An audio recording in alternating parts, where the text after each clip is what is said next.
My name is Michael. I am joined with the lovely Jay Connolly and Dalton Gordon, where we will talk about comic book movies and adaptations and how they connect with culture. I'm so happy to launch this first episode to talk about comics and just how they're adapted and how they connect with culture. And thank you guys for joining me. Thank you, Mike. Thanks for bringing us on, Mike. So Jay has the opening topic, the Immortal Iron Fist. The Netflix shows kind of went under criticism for how it was adapted. I think due to the rushed nature of the Defenders and them trying to put everything together, it got the least amount of love and time. How much it sucked ass. I don't think it's that bad, but I think the trope of like the rich white dude probably has been overdone, and I always so sick of it. I'm so sick of it. If I could redo Immortal Iron Fist, because I saw Shang-Chi recently, and I was thinking about Iron Fist a good amount of the time. I was like, I want to see them fight, but also like, how do you do Danny Rand where you're not taking away from his origins as like his father was like a CEO head, and you know he stumbles upon the magical city of Kunlun, kind of like Doctor Strange. Like you had to change that up a little bit, so you took out kind of the more sensitive elements to make it interesting again. Yeah, you know, well, I don't know how. So this is episode 1, so I guess we got to figure out how we're going to start this since we didn't even talk. Mike just got excited and pressed record, and Dalton and I were just meeting each other, so we're just going to let the world know that, and right off the bat, because we're going to learn about each other as we go. So I appreciate you jumping in, Mike, but I guess we should we could settle for a moment and sure. maybe learn a little bit about each other now. Introduce ourselves, even. Yeah. You go and go first, Jay. Oh, well, snap. Damn. I'm Jay, and two things I enjoy talking about are comic books and culture, and so happened that we happen to be doing both right here. And I've known Mike for a very long time. I've known Dalton for about 7 minutes now, and it's been a great 7 minutes. I would say I don't know about you, Dalton, but I'm enjoying my 7 minutes. I think this is quite thorough. It's been a very profound 7 minutes. That we've had together. I would say we were just on the cusp of like finding out where we were from and what we went to school for and things like that. And then, where are you from? What did you go to school for, Jay? Thank you. I appreciate you asking. I grew up in Peabody, Massachusetts. I live in Boston, Massachusetts now. I went to school at Salem State and I studied theater, and that's where I met Michael, who was my roommate. And through that experience, I learned many things. I was shown, as you could probably see in Mike's background over there, the bookshelf of the movies. I probably watched about a third of that with him, and then he's probably just gone on and rewatched enough. And I've heard enough about it where I feel like I've watched all of them with him. But what about you, Dalton? You were just telling me you were studying your master's? Yeah. My name is Dalton, for those of you who might have missed it, and I'm doing my second year of my master's program at Montclair State University for theater studies. I've been an actor probably since a little bit before I was born. My mom was she's a stage manager. She was pregnant with me during a show. So that's a deep root right there. That's awesome. Yeah. No, both my folks are into the theater, theater and film, actors, directors, playwrights, the whole thing. I've been studying martial arts for about 16 years now. Okay. Mostly like Taekwondo, Tang Sudo, but I've done. I got my black belt in Taekwondo, South Korean Taekwondo. technically it wasn't a black belt. They call it a junior black belt because I had to be 16 to get it. Hmm. And I was like 15, and I was like, okay, guys, come on, these legalities, I can't abide by this. I am what I am. I'm a black belt, so let me have it. But nonetheless, that was cool. So we have things common. Look, 9 minutes deep, and we already got theater and comics and culture and Taekwondo. Look at Mike. Mike, there you go. He's good at making friends. He's good at making the connections. Yeah. Yeah, no, Dalton, you can tell Jay the first time we met when we worked together at the Huntington. I was just about to say, I met Mike. Beautiful. Like I've been reading comic books also almost my entire life. I got my first comic in 1996. It is Venom Lethal Protector number 5. And I still have it somewhere. Holy hell, that's deep. But yeah, it's a good run. I loved it. But Mike and I like to call Mike and Ike like the candy, because when Mike and I met, he was working. We were both working at the Huntington Theater Company. In Boston, across from the orchestra. And Mike comes in.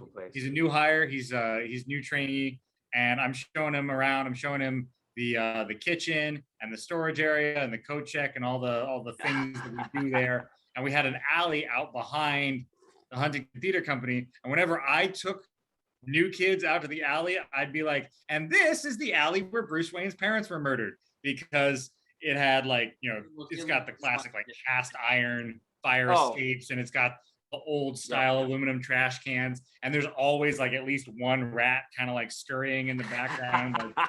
So it's like Tim Burton's. Tim Burton's. No bullshit, exactly like 1989 Batman. We love it. But every time I did that, nobody laughed until the night I brought Mike out there, and he says, I don't say anything. He just says, "Yo, is this the alley where Bruce Wayne's parents were murdered?" And I looked at him and I was like, I gazed upon your eyes, and I knew that you were of my. I knew that you were of my blood. I knew that you were my brother. That's So Dalton,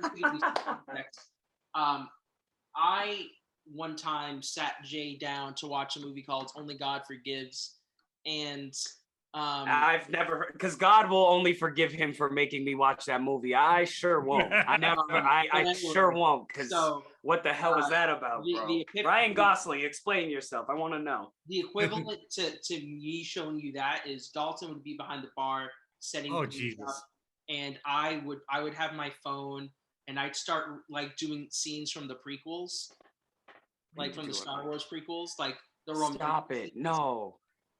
I'd be sitting there. I'd be loading fucking beers into the bar. And he couldn't, but I'd be like, Anakin, because of Obi-Wan. No, because of I can still do it, but I would do those scenes, or I would do this. He'd be at the fridge, and I'd sneak up behind him, and I would say, if God is all powerful, then he can't be all good, and if he's all good, then he can't be all powerful. And then he would say, "Thanks, Philosophy 101," and he would walk away. If you're curious where that's from, that's Lex Luthor's line from BVS. I recognize it. I just didn't want to give you the satisfaction of admitting that. Sometimes it just makes me. It continues. You continue to surprise me. It deepens more and more, Michael, your ability to just deepen your nerdism. I love it so much. I do too. And it's why we're here right now, right? It's there's something about Mike's ability to be so genuinely deep in that it makes me go, well, how can I not just respond so? He's doing it because who the hell else is going to quote the lines from the prequels? The only one that I even know. Batman versus Superman, right?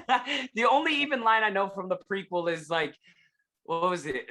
I don't even I could butcher it, but it's when Obi-Wan's he's just yelling at him. I don't know. I loved you. That's the only scene I can even remember. Oh yeah, you were supposed to fix this. Hold on. You're supposed You're my brother, Anakin. Yes, you're my brother. I loved you. You were meant to destroy the Sith, not join them. Bring You balance did to it. the Balance force, to the not cast force, it in not darkness. leave it in darkness. And I did almost buy Almost God Forgives on Blu-ray. Nah, dude, don't even do that to me. Cause I'd feel bad because I can't say no to a gift, but like, No, I mean I was gonna buy it for myself. oh, good, yeah, keep it for you, dude. Yeah. That's something that you can have for just you. That's not. I'm not here to yuck your yum, but I'm good. I'm all set. Thank you. So, my name is Michael, and I love comics, and I love theater, and I love film, and I've always loved all of these things and storytelling mediums. And as a kid, who's always felt a little awkward and a little weird, it was such a great world. I think all of us have felt this way, to dive in and you feel like with all these exaggerated characters, at the same time you feel like you belong, in the place. So and it connected you with other people that have these similar interests. And when we were talking about this, I always, Iron Fist has always been a point of contention. So I was like, what way to start the series off? So we gave a little brief overview of what we're going to go over today, at least for the first part. We're gonna make this organic, and wherever the conversation goes is where the conversation goes. So yeah, I liked Iron Fist. I thought the first season was interesting. Of course you do. Of course you like. Yeah, for real, dog. It's literally him and the rat from 1989's Tim Burton in the alleyway. It's just Mike and that rat are the only ones that are like, I think Iron Fist is pretty good. I tried to watch. I got into season 2, and I couldn't really like. Season 2 was like okay. Like I like the background when they're in Kunlun and he's fighting the serpent and he's getting to his thing. I mean, it was cool to see that history and to see like them fighting for the right to fight Shaolin, like the Undying, Shaolin the Undying Dragon, and put the hands in the heart, which creates the Iron Fist. That's a cool mythology, and I always liked its mythology, and I've always been a fan of the idea of like it's a legacy hero. There's always been an Iron Fist before the previous Iron Fist, and I liked the Ultimate run. I have the Ultimate Collection Volume 1, and I always thought it was a fun run of Danny has to share his power with someone else, because if there's another Iron Fist near you, you're not as strong because you have to share your power with the other Iron Fist. You got to share your cheek. So and you can do cool things like you can infuse it into items. So one Iron Fist infuses it into guns. Danny obviously uses his hands. And I think visually it looked cool, but yeah, obviously it had its problems. It's a show where I liked it watching it once, but when I went back to rewatch it. And Mike, you're a rewatcher. Let the people know how much you rewatch Star Wars. A lot. Like I've seen movies. I've seen today I was watching The Amazing Spider-Man 2, and I've seen that movie like how many times? Like at least 10 times. Oh, You've seen sorry. Spider-Man 2 at least 10 times? The Amazing Spider-Man 2. Oh, yeah, but wow, have you seen like Raimi? How many times have you seen Raimi's Spider-Man 2? Oh, at least 20. Okay. How many times have you seen the prequels of Star Wars is really what I want to know. Probably at least 30. I've seen The Phantom Menace 30 times. God damn, son. How is that even physically possible? I watched it a lot. That's not. But the thing. But like, did you sit down? Did you sit down and actually watch those? Yeah.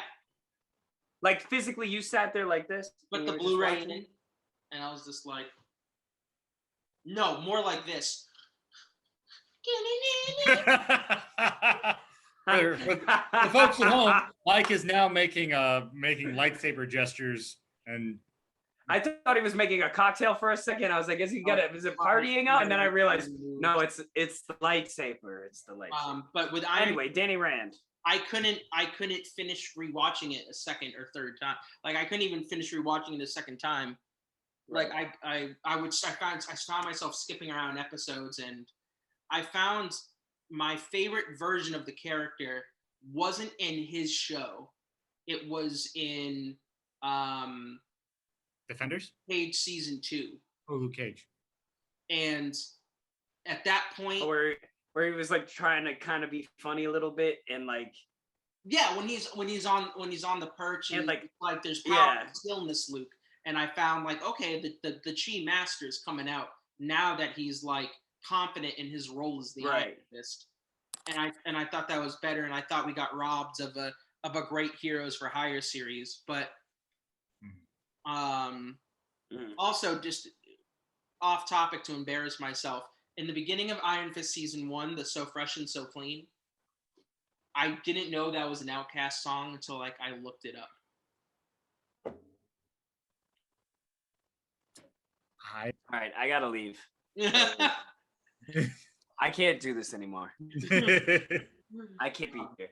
It lasted a little while. It lasted about like 20 something minutes, but Mike, I'm sorry, bro. I can't do this anymore. Good day. So what did you guys think? Hey, all right, don't feel bad, Mike, because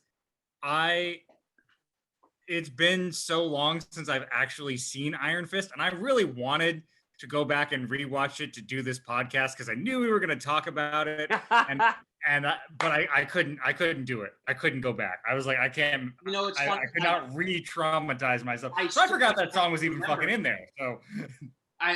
So the first like 3 episodes, Danny comes back to New York and he's in the insane asylum, and then right, he goes back to the insane asylum, and then he meets up with Jerry. They legally acknowledge him as Danny. He gets his money back, and then he starts working. The episode, I mean, I like the idea that he's like kind of figuring out what it means to be the Iron Fist. The problem is watching it again. It's just a weird sentence to hear. Watching it again. It's just choppily put together, and I like the idea. It's a show. In retrospect, I find I like the ideas more than the execution. Okay, I would concur. I mean, I thought it was. I saw the attempt where they were going. I have a different idea for Iron Fist entirely, and we can get to that later. But when I was looking at the rendition, I always felt like it was.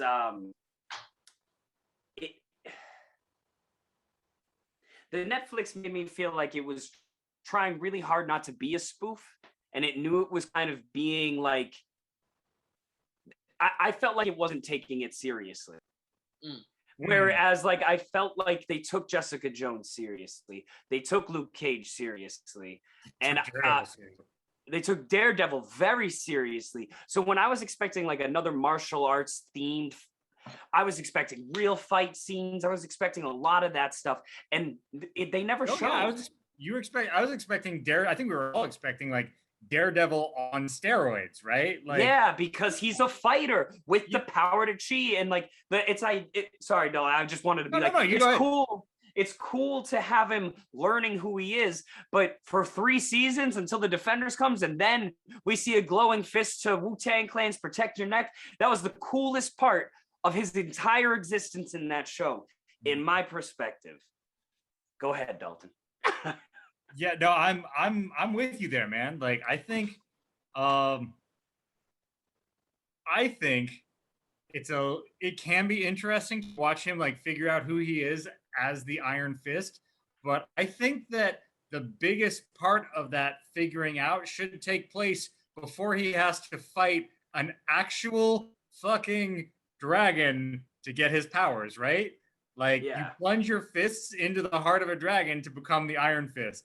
So it seems to me like that, like all the stuff that we see happen in Iron Fist 1 and 2 and Defenders, that's a step down from fighting a live fucking dragon a la Shang-Chi, right? I would have much rather see season 1 of him in Kunlun learning, and then he takes the fucking heart out of the dragon. Then we get to see him going fuck shit up. This is the crazy. I was talking about this with a friend, and I think the problem with like tentpole shows or movies or something that you know is going to have an attraction is you have the the art, the artistry, and then you have the product and the corporation, and these are like polar opposite things. And I think maybe in their heart they wanted to do something really cool. And so like when I look at Finn Jones, it's hard to blame Finn Jones when they give him the papers and go, "This is what you have to say," and fuck it, we'll get to the training. You got 45 minutes. Could you learn how to kick?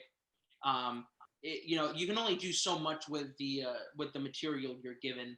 I don't blame Hayden Christensen for Anakin because it's the pages he was given. Right, but isn't this the same studio that wrote Daredevil, Luke Cage, and Jessica Jones? Every season, every series had a different showrunner and writer and whole. Well, that's a problem right there.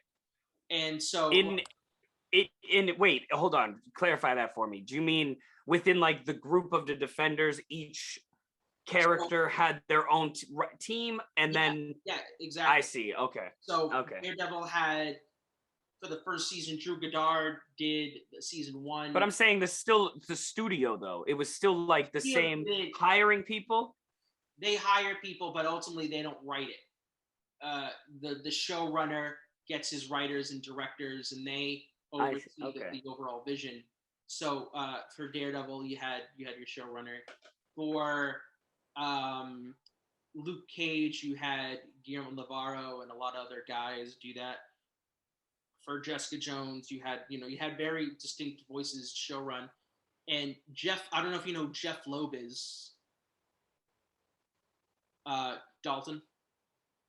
Not off the top of my head. I know that Jeff Loeb is, to me, one of the greatest comic book writers in the business. Oh! I thought you were talking about a stunt guy, but yes. No. So Jeff Loeb, to catch Jay up, he wrote The Long Halloween. He wrote Daredevil Yellow. He wrote Spider-Man Blue. He wrote Hulk Gray. He wrote Dark Victory.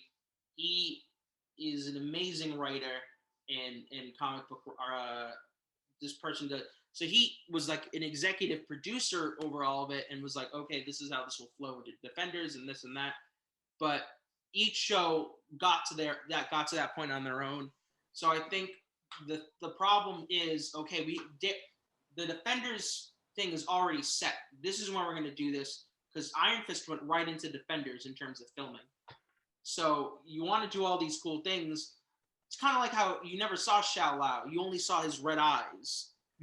And Kunlun was only like a shot here and there because I'm sure they didn't have the time or the budget to make that work. And that's kind of what I'm saying, though. It doesn't seem like that's like seems to be the biggest problem, though. Yeah, I think all of them, they didn't put the most ambitious in terms of scope and scale. And if you think about just in terms of story, like if you think of the MCU, only a few movies ultimately matter to the end goal. There's some movies that do not matter to the end goal, like absolutely, I agree. I'm trying to think of like a good example of something that doesn't matter. Black Widow. But I think that's kind of doesn't matter. You can skip over Iron Man 3 with Iron Man 3. Defenders. Thor 2 doesn't really. I mean, it introduces the ether.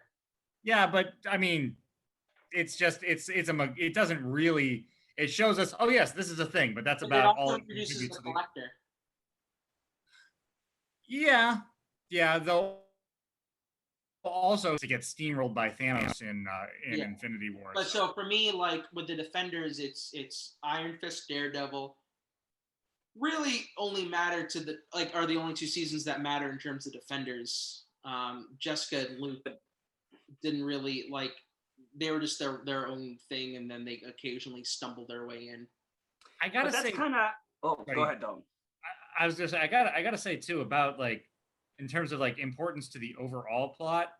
Actually, I have to say a couple things. First of all, real quick, I gotta say like as far as Finn Jones and like levels of blame, I will say that Brett Chan, who's a stunt coordinator for that, was talking smack about him on Comic Vine. Like he wasn't like overtly like Finn Jones is a fucking dick, but he did say like, yo, Finn Jones didn't like put up to the like, he's like, when you have a lead actor who's not showing up, he didn't say like can't show up, he said not showing up for training, then there's only so much you can do, because he got shit for the stunts on that too.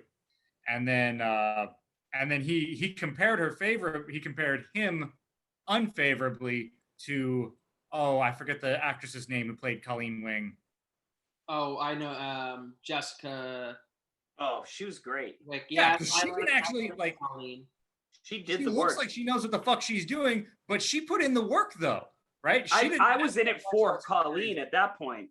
Yeah, The character-wise, that's who I was in it for. My favorite character. but Hot. but yeah, what I was saying about like importance to the overall overarching plot, though, something that I found kind of disappointing was like making like folding Madame Gao into the hand and just making like just everything in the series is the hand now. And part of why that bugs me is like Marvel Universe wise, it's like, okay, so we've got the hand, and we've got Hydra, and we've got Wenwu, and we've got whatever the fuck they were from Agents of S.H.I.E.L.D. and now we're gonna get the Eternals, and it's like after a certain point, it's like how many shadow organizations are there controlling the world? All this, oh yeah, and the fucking Red Room from Black Widow. How many shadow organizations are there actually controlling fucking world events all at the same time? Yeah. The thing is with the Netflix shows, I never really viewed it as part of the MCU. I know it was until it wasn't, but yeah. I always kind of saw it as its own thing. But we're going to talk about adaptations. That's a problem sometimes with adaptations. You have to kind of fold things into one another. Marvel has done that for years with other movies and villains sure. that had more importance. Or you know what? Comics have done it for years. Sure. Arrow fought Batman villains. Where you're like, what? That's a Batman villain. Why are you fighting a Batman villain? The League of Shadows. I think there's room in New York though for more than one like organization, a weird crime organization that doesn't have to be like necessarily a global overarching conspiracy. It's like you've got Nobu, he's there, he's running the hand. I'm like, okay, cool. That's it. That's the totality of that. Like have Nobu and family or relations be the hand and their contact in New York. Have Madame Gao be something else, because I feel like there was a lot of buildup and mystery of, yo, who the fuck is she? And then it was just, oh, she's just another hand general. She works for Sigourney Weaver. Why is Sigourney Weaver here? Because Sigourney Weaver. I kind of agree, like in the same aspect that like Daredevil has Kingpin, but then eventually came into the hand to have just the hand the whole time, and then to not have like that other entity. I see what you're saying. Yeah, like it needed. New York's a big place. Yeah, exactly. Well, the triads, something that isn't necessarily a hidden organization. It could have just been another organized crime thing, just to have something like that. Yeah, that makes the biggest problem. Could have been an immortal weapon herself. She could have been fucking. And I have a couple of. I hope we'll get to these because I have a couple of elevator pitches for Iron Fist myself. And me too, actually. Maybe we should let's hear him. Let's hear a little bit. Let's hear him. Okay, all right. I got two. All right. Okay. And I'll do one, and then if you wanna step in with one. I have one myself. All right, okay. Perfect. Let's do in the order of my screen. It goes Dalton, me, Mike. Is that cool? Yeah, it's fine with me. Awesome. Let's do it. All right. So then my first pitch, and I'll get to my ideal pitch if there's time. Otherwise, cut me off. My first. Well, how much time do we want to give? Do we want to give like 3 minutes? Let's do a real elevator pitch. We'll do like a minute per pitch. Minute per pitch? Okay. I'll put a stop. I'll put a stopwatch up, and so that way you can see it too. Okay. Okay. Let me know when you're ready. 1 minute. All right. And then we'll ask questions. Okay. Cool. 3, 2, 1, go.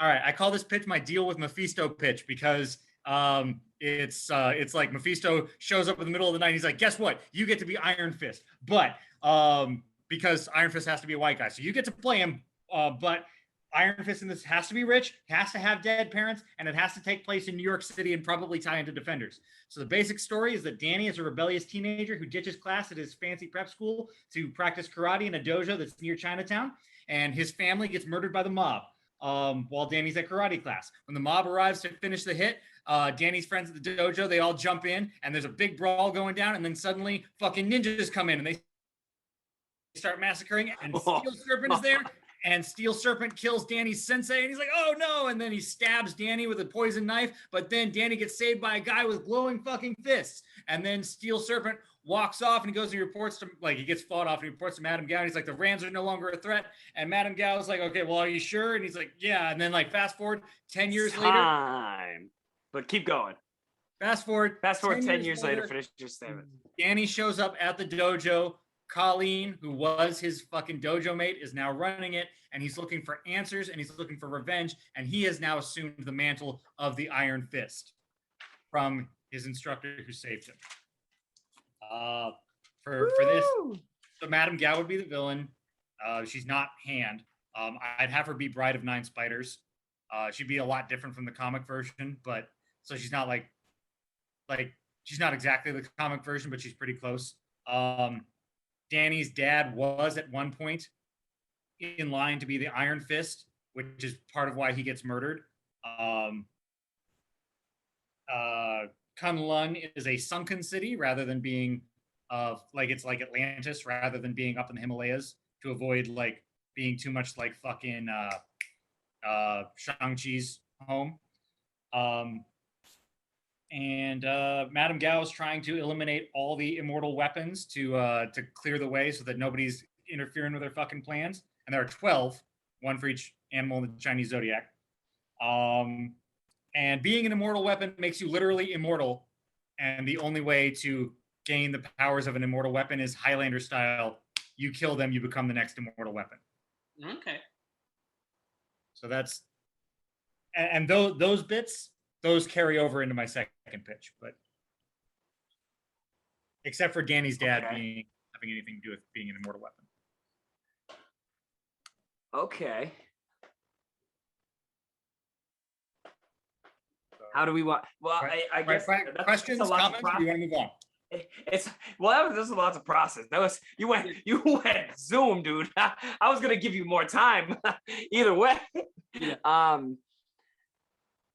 So I really like that Colleen, like when he goes away, like that idea, the ruggedness of that, like he goes away because of the murder, like goes off on his own to like find himself, like who he is, learns. Yeah, he trains with the Iron Fist who rescues him. Yeah. With Lei Kung. Like I'd have Lei Kung be the Iron Fist who saves him, and right. So it's different from the comic book, but and I like the visualization of an underwater Kunlun, like maybe like kind of an underwater dragon. Yeah. I'm thinking like traditional dragon cities from traditional Asian folklore, like in China and Korea and Japan, you have like the legendary city of the Dragon King. The Dragon King lives under the fucking ocean, right? Like the dragon's daughter is a major character in Journey to the West. And the Dragon King is a character in Journey to the West. And the Monkey King gets his staff from the Dragon King. It's one of the pillars that holds up his palace. And the Dragon King's like, yo, you can have that if you want, if you can lift it. And the Monkey King's like, all right. He just takes this huge fucking pillar and uses magic to shrink it or grow it as he needs to. So yeah, I thought Dragon City underwater, go with more of a Okinawan kind of flavor to it and to Danny's fighting style. Yeah. I'd like to see some like classical karate style fighting to differentiate him a little bit from Matt Murdock's like capoeira boxing style, but also to keep him distinct from like Shang-Chi's fluid Tai Chi Kung Fu style. Yeah. Like I want less Ip Man and more Masoyama. I want to look at this guy and be like, okay, yeah, this dude kicks trees in half. This guy punches like this guy's fist is likened to a thing of iron. He breaks down fucking walls with it. Goes through Hence people. The name, the Iron Fist. Yeah. I like that a lot. I like that. I think that's really cool. Jay, your pitch. Go So for it. mine is completely different. Mine's a lot shorter than yours, so it's not like taking on. Mine's like a totally different rendition. This is like in World J in the Marvel universe. I really would love the idea. I'm so sick and tired of billionaire playboys getting to be superheroes. What I want to know is how a father of 4 can be a superhero and be able to provide for his family, right? So I have an idea. It kind of balances out. It could be in 2 different forms, right? Danny Rand is son of a middle-class man, this middle-class auto body mechanic. So it's still a family business aspect. The father's still a CEO. It's all that jazz. It's probably a nice shop. They're not like, they might have 2 locations. They're doing well. They're okay. And he's got a neighbor who teaches at a dojo. And like old car kind of style, like I'll fix up your car, you give me some free lessons. They make that deal as kids, and he's kind of growing up, and he learns from him, and he slowly learns techniques over time, and just like beginning techniques, starting to learn. Then all of a sudden he's mysteriously murdered. He comes back, starts looking through his stuff, finds lessons and teachings, and then finds out that his teacher used to be the Iron Fist. All right. And he begins to take on the mantle, starts to learn and teach, but it's also him, a regular guy. He has to, he's fixing up people's cars. It's an everyday thing, but he can't afford to, stress of what it's like for a human being who can't afford to just go out the whole day because he's a billionaire playboy philanthropist who's never needed because he's the CEO of a giant ass company who can run off and do this. What is it like for a guy who has a day job and has to be a mechanic? Very similar. I like to think of like the Matt Murdock aspect. I always think of Defenders. Like, I think Danny Rand is a part of New York City that when Iron Fist came out, that's what people were inspiring to be. I think he came out right around like when Wall Street was really bumping and really starting to pick up in the United States. And I think that playboy aspect is kind of played out for who it is for Danny, where I understand like you're also learning to be a person being a billionaire playboy, but why does a billionaire playboy all of a sudden have to learn to be a person, right? I kind of like this idea that he's an everyday person and has to already a fucking human being who has to figure out how to be a superhero. That's a more interesting journey. Yeah, it's a way more interesting journey, especially all of a sudden finding out that his master was the Iron Fist, and then realizing and reading these books and techniques and finding out, holy shit, he was training me this whole time. And then all of a sudden he finishes that last chapter, and then boom, he's got the Iron Fist. So now it's like fucking Iron Fist year 1. Marvel, pay me, bitch. I like that. That's cool. There's no dragon in yours though. Maybe the dragon is something completely different, bro. Everybody's got a different kind of dragon. Interesting. Yo, touching that, so I had my idea for the dragon, because again, I know we're operating on like Marvel TV budget, not necessarily Marvel movie budget, and I was thinking I won't give it to Chase fantasy budget.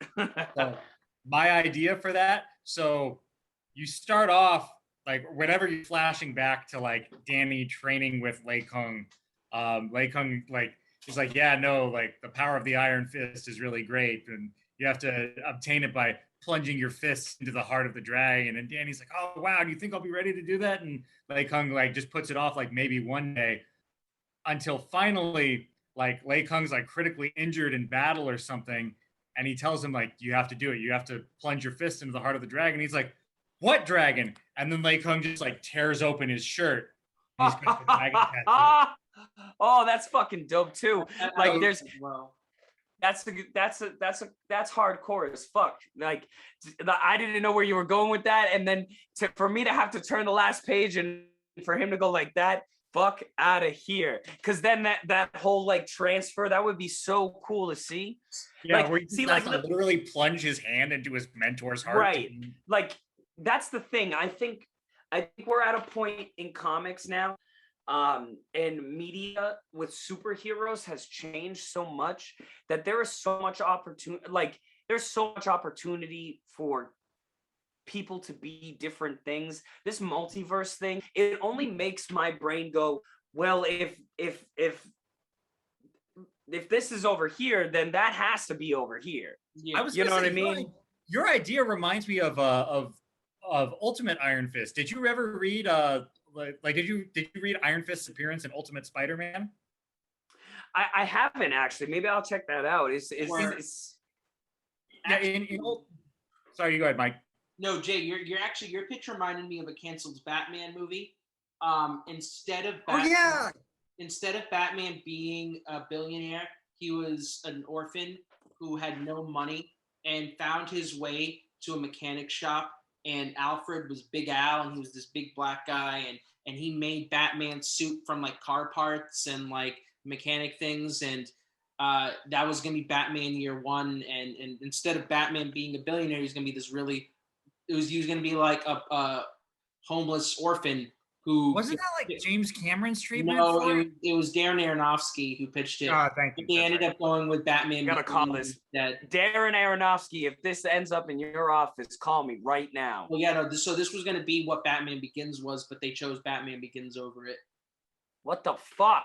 The fuck? I'm so sick of cool. The Martha shot was cool. I like what you guys did with the beads and shit. But the thing at the time though, Batman Begins was like an earnest attempt at doing the Bruce Wayne origin that no one had attempted at that point. So I get it why they chose it over it. I get it. Yeah, like Batman Begins came before Iron Man, came before fucking Green Arrow, came before Doctors. Like we've introduced the grit. Definitely exhausted. It came out at the same time Spider-Man 3 came out. So you had there was like the first gritty earnest superhero. Yeah.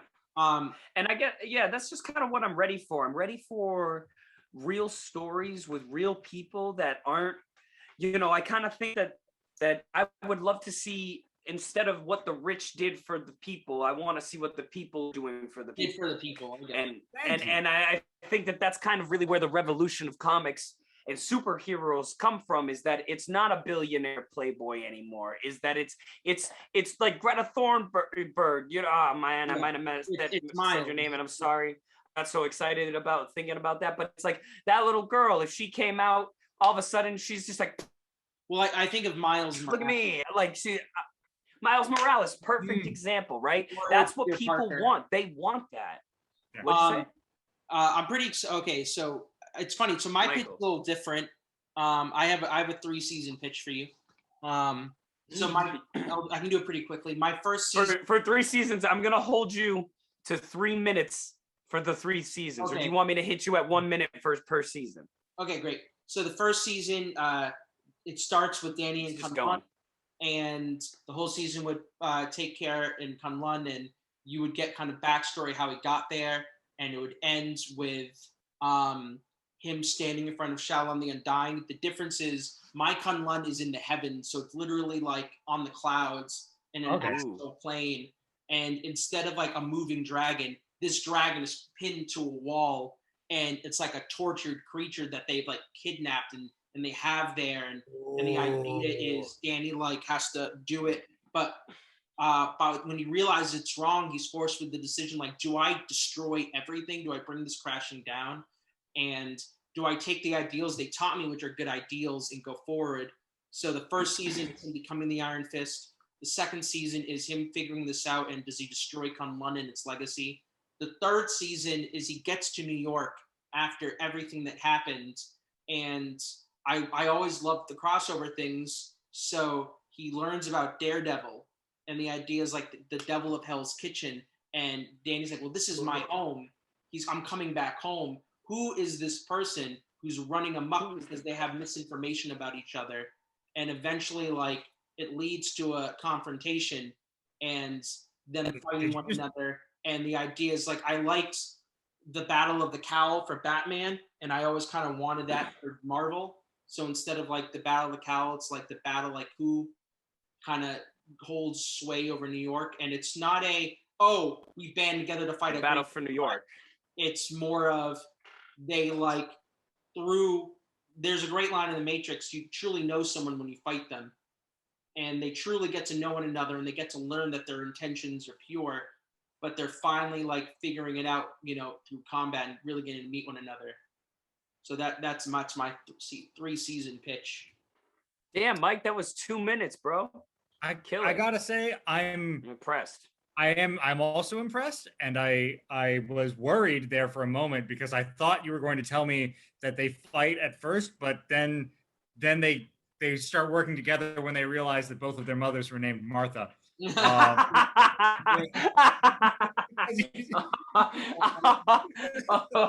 you were like describing like, yo, who's this guy who's running a buck in my I'm city? just gonna sip my tea on that one. About each other. I'm like, did you just Batman versus Superman, Iron Fist, and Daredevil? I'm just gonna sip my tea on that one. But I like the idea of like, and by the way, Iron Fist would win this. Like, no, thank you. Right, like that was also the dumbest part of Defenders. He like breaks it and then from there you do your Defenders and things. But I like the idea for Kunlun of being like a city in the heavens, and instead of Shaolin. I think that is so interesting, specifically because you have something coming from the heavens fighting Daredevil and that devil of Hell's Kitchen, and that like there, and I feel like Danny is always set up to be like the purer of the form of Matt Murdock, right? Like Matt is always supposed to see the evil in the dark side because he's the blind justice. But you can also see the fallacy in Kunlun if because they have this visual of this heavenly thing, but they have this dragon essentially held hostage. Oh, absolutely. To produce iron. Absolutely. Well, I mean, exactly. Power. Right. That's cool, Mike. I like that a lot. I really like. There's a sci-fi story along those lines where it's like there's this paradisical fucking what's the word I'm looking for? Utopia. There's this utopic society that exists, but like once a year or something, there's like they keep like there's like a tortured child or something that they keep in like a dark, dank dungeon, and every so often like new initiates into this society find out that this kid exists, but they're told like, yo, so you can end this, but if you do, then essentially the world ends. That sounds like an Ursula Le Guin short story. Yeah, I can't remember the name of it, but I read it in English class in high school, and I was like, that's an Ursula Le Guin. Like I know exactly. Like it's like this beautiful utopia, and there's a child in a dank dungeon that like has to be there in order for everything else to be there. Yeah, it is that. One has to suffer for everybody's. And the way my English teacher told me about it, he was just like, it's required. He called it a sacrifice. Like you have to sacrifice in order to get the thing. I never really saw it like that. Yeah, no, me neither. It's more like a scapegoat, right? It's like, I mean, it's sacrifice, I guess, in the really ancient Judeo-Christian sense of the word, where it's like this thing takes all of the sin of the village on it. So when we kill it, that's what it makes me feel like. It makes me feel like it's like what happened to the dragons. It's like the only way that we could have dragons, or like that's the last dragon is like. What I like about everyone's pitches is it's all very different, and they're all very drastic, and they're all very polar opposite ideas. Iron Tire Fists. What's frustrating about Marvel, or just anything really, again, going back to the corporate versus the artistry, I think they want to play it safe, and I think the most frustrating thing I've had with Marvel adaptations is it's fine. It's an enjoyable Marvel movie, or it's an enjoyable Marvel TV show, and I think that's frustrating because I think a template is ruining what potentially could be amazing art. Because I think a superhero genre show or movie can be amazing. It doesn't have to be stitched to this, oh, it's just fun. It could be something more. It can be essential viewing. When corporate starts to appreciate art, that's when that's going to happen. But when they start, unfortunately, the formula is so they can create money to just keep making. Yeah, it's like if we can't focus group it and get like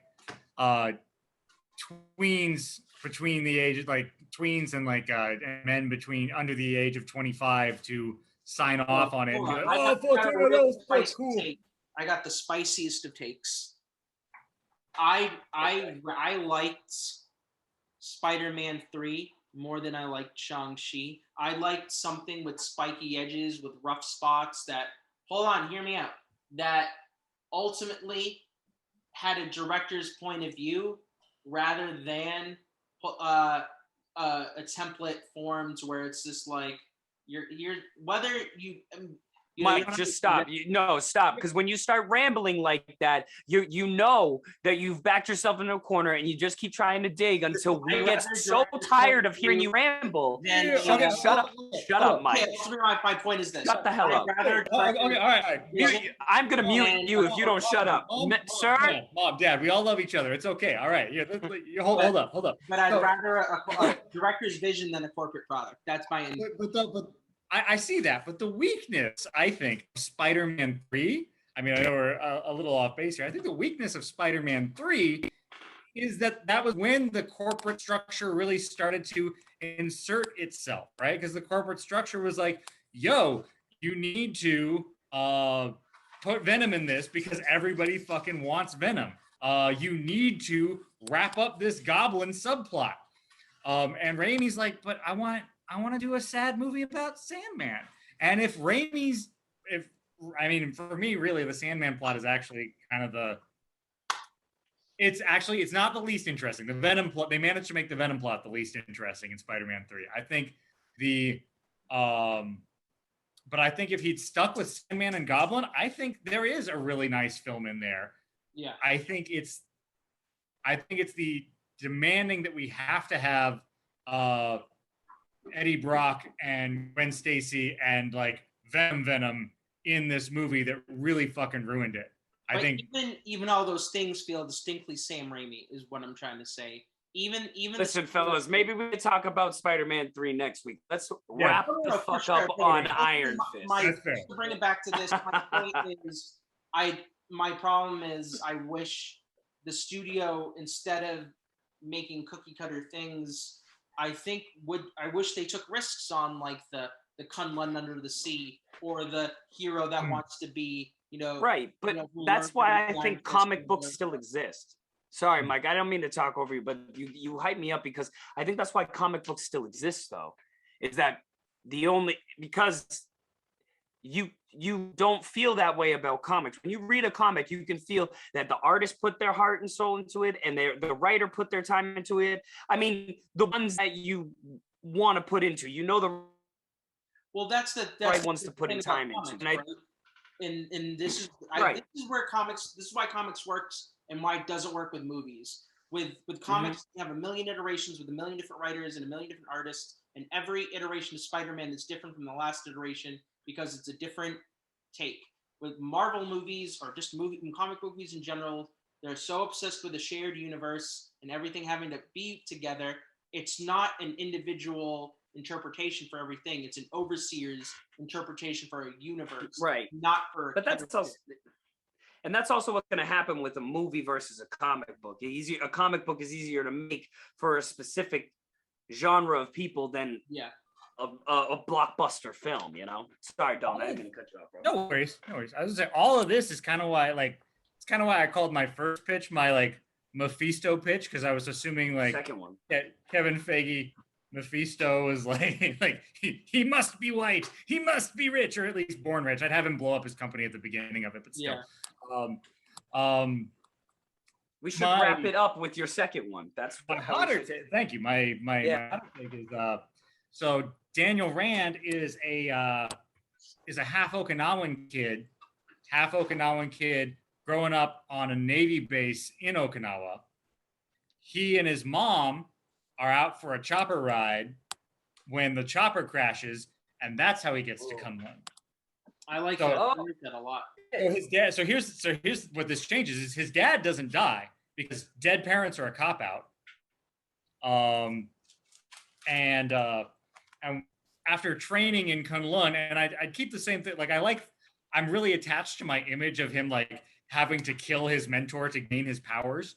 But the reason he comes back to the surface in this version is that Kunlun, like the Dragon Kingdom, is overthrown by fucking Atuma.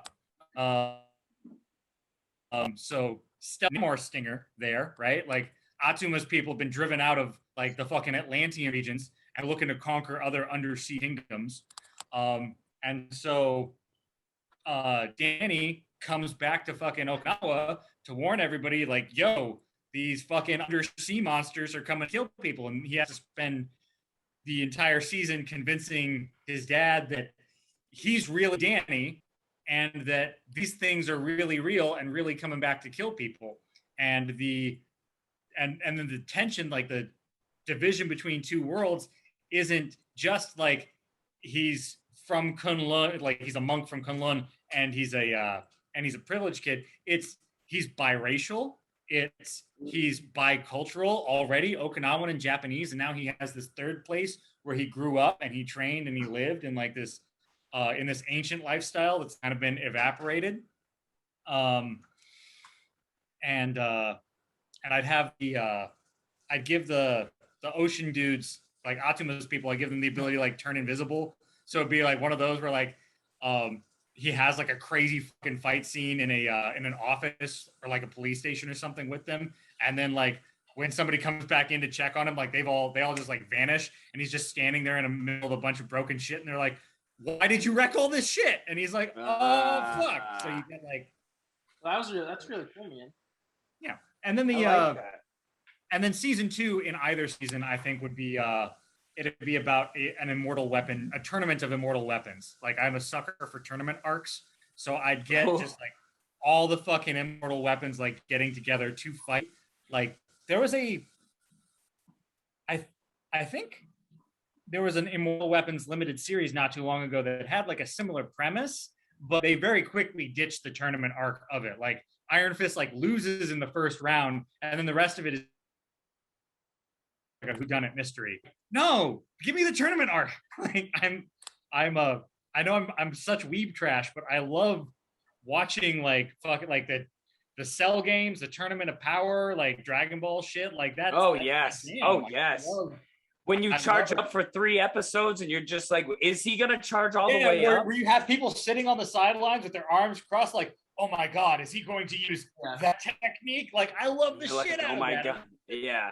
I think that Iron Fist is the perfect place to play with those kind of fucking tropes. But like I said, that's my really out there take. So I like that all of these takes were completely different, and I think that wow. Actually, hold on. I do want to end it with mine. I got one last one. It's your cast, man. Go for it. I really like this one. Get it, Mike. I want a 70s blaxploitation kung fu movie where Luke meets Iron Fist, and it's the protectors of Harlem and Manhattan, and just a straight up Heroes for Hire movie. Straight up Heroes for Hire, and that'd be fucking dope. I would watch the shit. I want Misty with the cyborg arm to give them like. I heard there was some things going down, and I really want to take like African American neo noir deep cover, and put that in a kung fu movie. Like take the aesthetics of Enter the Dragon, take deep cover meets Dolomite, and you get that fucking synthetic org in the background. Plastic popped collar for Iron Fist. I want the yellow. I want the green. I want the jumpsuit where like the thing is there. I want Danny to talk about Kunlun, but I don't want that to be the focus. I don't want, and I want the idea that like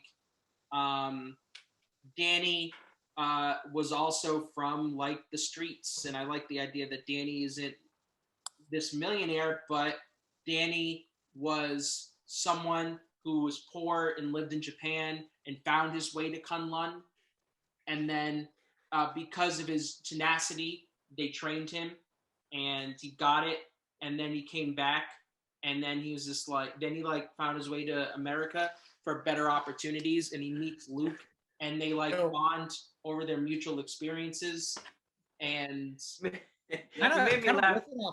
riffing off Jay's idea. What if Iron Fist like is like he gets his powers from, or like it's like a fucking Kung Fu Hustle thing where like he does like the Charles Atlas shit and it actually gives him the power of the Iron Fist, right? Like he orders right. Like Count Dante's Hands of Death manual, like, and then that, because then that'd be a super like 70s callback. I want to take your idea. I want to put the Kim killing his master in this. Yeah, it's so fucking cool. And the idea is like you have to learn what loss is immediately. And for Luke, I want Luke to get his powers through loss. Like his father sacrifices himself to give him, because like I like the idea that maybe Luke is sickly in the beginning, and you find out his father dies, like, you know, he racks up debt from the mob and gets all this equipment. He's like a brilliant scientist, but he can't afford to keep the lights on, and he gives him these powers at the cost of his own life. That's cool. And then it's like them back to back doing the thing, you know, getting to fights. And I'd love for Daredevil to pop in every now and then, Jessica to pop in every now and then. Because what annoys me, New York is giant, but it's not that giant. You're going to hear something's going down in Harlem. Like, yeah, especially nowadays. I'd love, in terms of the music, would be a big part. So like Marvin Gaye, things like that would really be the soundtrack and the score. And I like the idea of even just the heart of the city, the noise the city, New York makes would be the heart of the thing. New York would be a character, and trains to people, they would be like, they would underscore everything.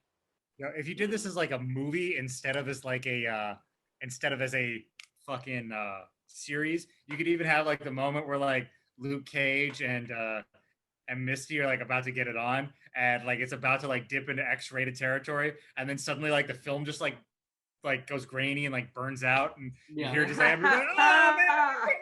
And then like it cuts back and it's like a completely different scene, like in the middle of like a action chase scene. Yeah, like fucking exposition or something, like.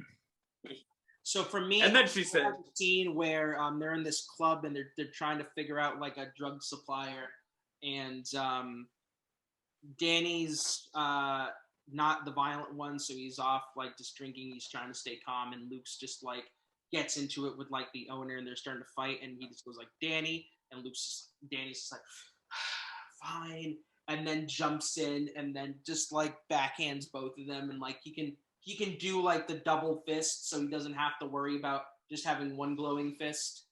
And that was also a dumb plot point. Use that into other items, so like he can use it into like a weapon, and then definitely use it. Ooh, that'd be cool. Like you're doing like rope dart or meteor hammer shit with it, where it's like all like he starts doing the thing, and he's like, "Oh, I like that." Cool.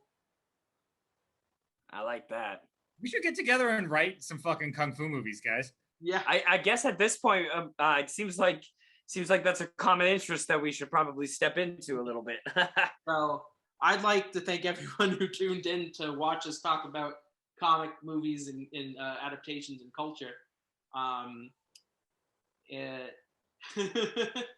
hope to see everyone join us next time.